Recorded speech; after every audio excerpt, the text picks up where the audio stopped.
வணக்கம். இது சரவணகுமார் 99@hotmail.com. இன்னைக்கு தேதி 20 ஜூலை 2026.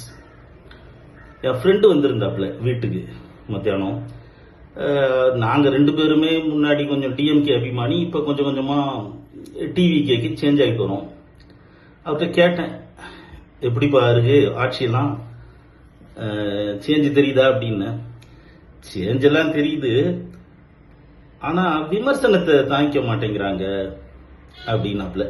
நானும் சொன்னேன், ஆமாமா கரெக்டு தான், வாடா போடாம்பாங்க, எலும்பை முறிப்பாம்பாங்க, நாதாரிங்க சொல்லுவாங்க.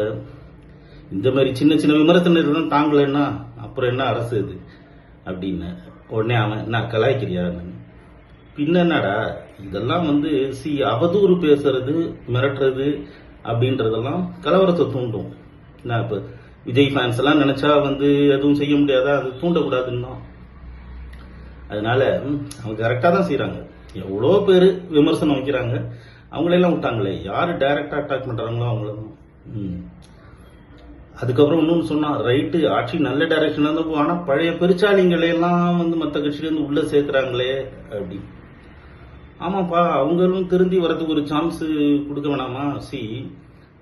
தெளிவாக சொல்லிட்டாரு அவரு, என் கட்சிக்கு வாங்க, வந்தா உடனே பதவி கிடைக்கும்னு வராதிங்க.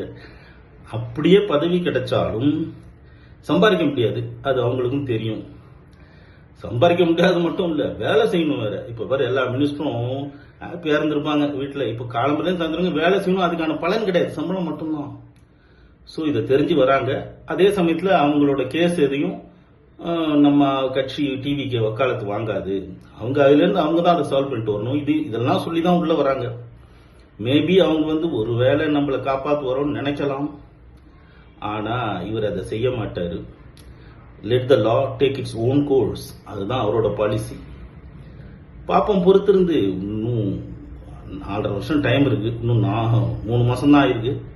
பார்ப்போம்.